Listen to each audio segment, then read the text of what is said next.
Hello, everyone. Thank you for being here. So as you just heard from the introduction, I have led software engineering teams for quite a long time, and one thing I've learned in all of my time in my studies is that each and every one of us needs to hire better. We all can improve in this process. So I'm going to give you 5 tips that you can take home and start working on today. Number 1, know why you're hiring to begin with. I can guarantee you it is not simply to fill headcount. Absolutely not. So as you're thinking about why you need to hire for this role, think about the problems that you have, but not just the problems today. Because if you need someone who can hit the ground running and solve your problems today, then what you need is not a new team member. What you need is a consultant, a contractor, someone who's already intimately familiar with the tech that you use. For a team member, what you want is someone who's going to commit, someone who's going to stick around and solve the problems of the future. So what are those problems? What are the problems you will be solving 9, 12, 18 months from now? If you don't know where your team and your project is going strategically, I guarantee you have a much larger problem on your hand than just hiring. So assuming you know why you are hiring for this role, you can use that here in tip number 2, which is writing a good job posting. Now, good job postings have some do's and don'ts to them. Here are some of the do's. First of all, be very explicit, be very open about what this specific role is going to be working on. If someone were to apply for this role, what are they getting themselves into? Let them know that. So then they can self-select in or out, and you can get better quality candidates. Look at the skills that they are going to be needing, and look at the ability to learn new skills and value those much more highly than knowing the skills today. Because this is a team member, you're making an investment. You want them to stick around. So the ability to learn new skills is very important. So don't be too specific in your requirements if you don't need to. The language you use to describe your role, it can make a huge difference in who is going to apply to your role. So be very careful and use inclusive language to try and make it more appealing to more people. Now, it can be very, very difficult to do this if you're not used to looking at what sort of language you use in your postings, but you don't have to do it alone, because there are now services out there, like Textio, among others, that will look at your job postings and review them and make sure that they are as inclusive as possible. Now, what you should not do in your job posting, if you last hired for this role a year ago, don't just cut and paste that job posting, because I can guarantee you the requirements have changed. The situation, the ecosystem that you're working in, they're different. So if you do cut and post that job posting, just use it as a template and then build and make it apply to that specific role. If your requirements turn into this list of every possible permutation of what if, then you've got a problem. And that problem is you haven't thought through your job very well, and you don't actually know what it requires. So do a better job of that. And finally, we all know self-teaching and going to boot camps, that can lead you really far in this world. It really can. A computer science degree is actually pretty rare. You don't need one for the vast majority of work that we do. So be honest about that. And don't use the education as a shortcut for your experience. Think it through and be honest about what you need people to have the experience in. Don't just go towards a degree, because that can be unnecessarily classist and can remove a lot of people from your candidate pool. So you should now just seek out new perspectives, because hiring is a brilliant opportunity to get new ideas, new thoughts, new experiences onto your team. Don't pass it up.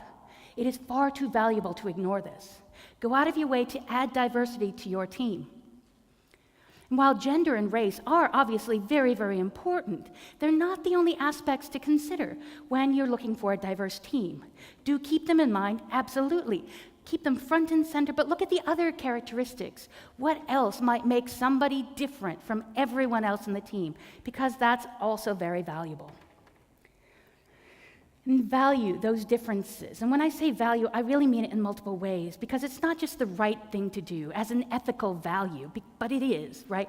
But diverse teams are continually shown to be the most flexible, the most innovative, the most resilient, and therefore, they have the biggest positive impact on the bottom line of your company. So if you're not going to hire diverse teams because it's the right thing to do, and you should, but if you're not going to do that, then at least do it because it's profitable. So now that you have this amazing pool of candidates, don't drop the ball by putting them in front of people who don't know how to interview. Throwing an interview on some programmer's calendar does not mean that programmer knows what to do once they get in the interview room. So if you don't have time or you can't afford to get professional training for your interviewers, for your programmers, for your team, here's some steps you can take today. Number one, onboard your interviewers. Don't just tell them they have an interview and leave them hanging. Tell them what you're hiring for. Tell them why. Tell them what you're looking for. Give them the information that they need. Have an interviewing team and have each member of that team assigned a different aspect that you're searching for. That gives them a lot of focus and direction, which allows them to have a better interview, but it also avoids those overlapping duplicate questions, which kind of makes your team look like they don't know what they're doing. And that's not a good look to be presenting to a candidate. And finally, do try to have each and every member of that interview team interview all of the same candidates, do all of the candidates and ask all of the same questions, because otherwise you have a scattershot of people who may or may not have interviewed candidates, and then you can't get a very fair comparison. So have an interview team for each role. At no point, zero, zilch, none, should any question relate to anything except for what that candidate is going to do on their job. Full stop. This means trick questions, whiteboard coding, unless, I don't know about you, I don't have a whiteboard that compiles. But if you do, good on you, mate. So whiteboard coding, get that out of there. The where will you be in 5 years questions. These are bad questions for a technical interview. Get them out of there. Don't ask them. Every question the candidate is asked should be directly relevant to the work that they will be doing on the team. And finally, the hiring and interview process, it's like a first date. What you're doing here is you are starting a relationship. So make a good impression as you're starting this relationship with your potential new team member. If you don't treat the candidates well here, they are very justified in thinking that you won't do so after they're hired. So set up expectations for them. Tell the candidate what they should expect from the entire process. Don't make them ask for information like whom will I be meeting and how often will we have an interview. Don't make them ask for that, or even worse, because you can be really nervous when you're a candidate being interviewed. You might not ask for this information at all. So you sit there in silence, wondering, anxious. So put them at their ease. Give them the opportunity to be at their best. Set them up for success by giving them a lot of information up front.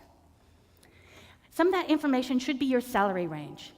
Now, it is common practice for us to ask candidates, what is your salary expectation for this? And the meaning for this, the intention of this, is to weed out candidates who might be out of our budget. But can't we do the exact same thing by telling them our budget up front and allowing them to self-select in or out? Yes, actually, we can accomplish that. Also in several states, including California, as you see here. It's not only illegal to ask now for your salary history, good on them, but it's also, the employers are legally required to provide a salary range if they are asked. So this might not apply for your state, and you think, I can ignore that, but you can't, because this has been introduced at the federal level. So maybe you should get with the program and start doing it right now. Now, officially, there is such a thing as too much communication, but in practice, it never happens. We all know this.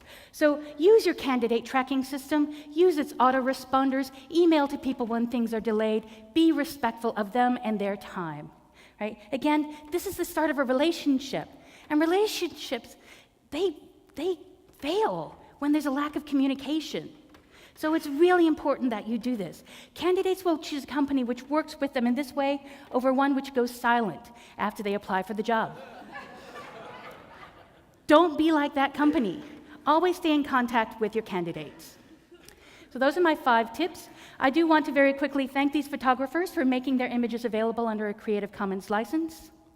And these slides are available now at Internet Archive. Thank you.